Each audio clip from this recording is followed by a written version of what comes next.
ఈ మధ్య కాలంలో కుమారి ఆంటీ తెగ ఫేమస్ అయిపోయింది. గత 13 ఏళ్లుగా ఫుడ్ బిజినెస్ చేస్తున్న ఫైనల్ గా ఇప్పుడు ఆమె క్లిక్ అయింది. వందల కిలోల చికెన్ అమ్ముతూ లక్షలు సంపాదిస్తోంది. ఇవన్నీ మనకు తెలిసినవే. మరి ఆమె పర్సనల్ లైఫ్ ఏంటి? ఆమె లవ్ స్టోరీ ఎలా మొదలైంది? హైదరాబాద్ ఎప్పుడు వచ్చారు? ఈ బిజినెస్ ఎందుకు స్టార్ట్ చేశారు? అంతకు ముందు ఏ పని చేసేవారు? పిల్లలు ఎంతమంది? ఫుల్ డీటెయిల్స్ తెలుసుకుందాం. కీళ్ల నొప్పులు ఊపిరితిత్తుల సమస్యలతో బాధపడుతున్నారా? ఆర్ఎన్సి super speciality hospital Chintal Quthbullapur. కుమారి ఆంటీ అసలు పేరు సాయి కుమారి.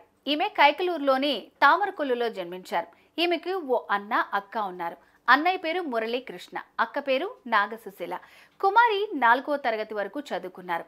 ఆ తర్వాత ఇంట్లో ఆర్థిక ఇబ్బందుల కారణంగా చదువును మధ్యలోనే ఆపేశారు. తల్లిదండ్రులతో కలిసి పొలం పనులకు వెళ్లేవారు. అలా చిన్నప్పటి నుంచి కష్టాలు పడుతూ వస్తున్నారు.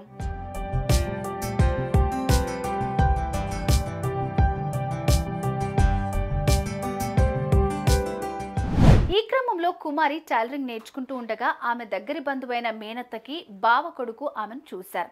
అప్పుడే ఆయన ప్రేమలో పడ్డారు. వెంటనే ఇరువురి ఇళ్లలో మాట్లాడి ఒప్పించి పెళ్లి చేసుకున్నారు.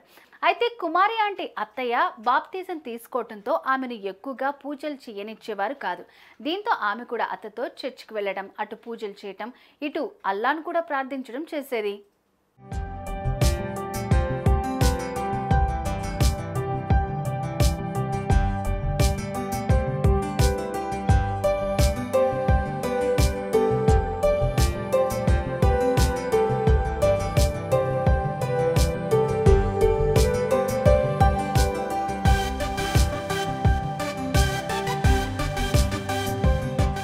రాను కుటుంబ సభ్యులందరూ హైదరాబాద్ రావడంతో కుమారి ఆంటీ ఫ్యామిలీ కూడా హైదరాబాద్ వచ్చేసింది. రాగానే ఇల్లు అద్దెకు తీసుకునేంత డబ్బు లేకపోవడంతో ఓ గుడిసెలో నివాసం ఉన్నారు. ఆ తర్వాత కుమారి ఆంటీ ఇళ్లలో వంటలు చేయడానికి వెళ్తే ఆమె భర్త ఆటో తోలుతూ ఉండేవాడు. ఈ క్రమంలో ఇనార్బిట్ మాల్ వద్ద ఓ మహిళ ఫుడ్ కోర్ట్ పెట్టుకోవాలని సలహా ఇచ్చింది. దీంతో కుమారి ఆంటీ దంపతులు ఇద్దరు మాట్లాడుకుని ఫుడ్ కోర్ట్ పెట్టారు.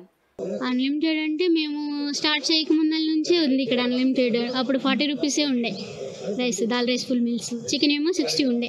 అప్పటి నుంచి ఇక పెంచుకుంటూ ఇప్పుడు నాన్ వెజ్ 80 రూపీస్, వెజ్ ఏమో 60 rupees. White rice, bagara, gobi rice, gongura rice, tomato rice, lemon rice, jeera rice, curd rice, chapati. Non వెజ్లో gravy chicken, fry chicken, liver fry, boti curry, anda curry, చేపల కర్రీ, తలకాయ కర్రీ. నాన్ వెజ్లో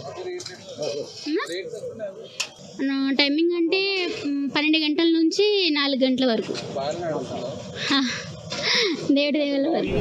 అలా పెట్టిన మొదట్లో చాలా సమస్యలు వచ్చాయి. అసభ్యకరంగా ప్రవర్తించేవారు చాలా మంది. దీంతో బిజినెస్ ఆపేయాలనుకున్నారు. కానీ ఎక్కడ ఏ పని చేసినా కాంపిటీషన్ ఉంటుందనుకుని అన్నీ ఎదుర్కొని నిలబడి ఉన్నారు.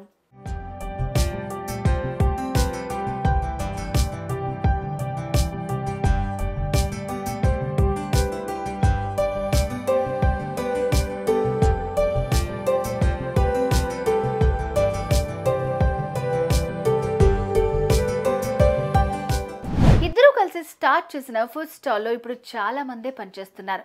భర్త సపోర్ట్ వల్లే ఈ స్థాయికి వచ్చామని, తాను వంటలు చేస్తే భర్త గిన్నెలు కూడా కడిగేవాడని, ఇప్పుడు పని వాళ్ళని కూడా పెట్టుకున్నామని చెప్తున్నారు. కష్టాల్లో ఇద్దరం కలిసి ఏడ్చామని, కన్నీరు తుడుచుకున్నామని చెప్పుకొచ్చారు. అంతేకాదు తన భర్త దేవుడిచ్చిన వరం అని చెప్పారు.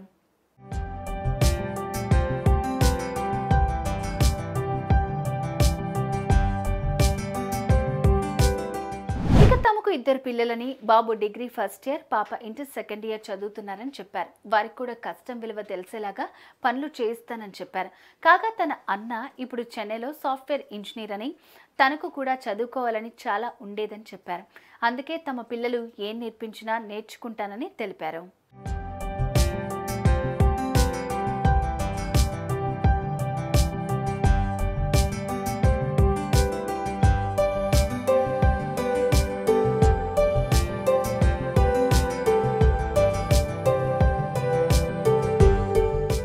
ప్రతి ఆడదాని విజయం వెనుక మగాడు ఉన్నట్లు ప్రతి మగాడి కష్టం వెనుక ఆడది ఉంటుంది.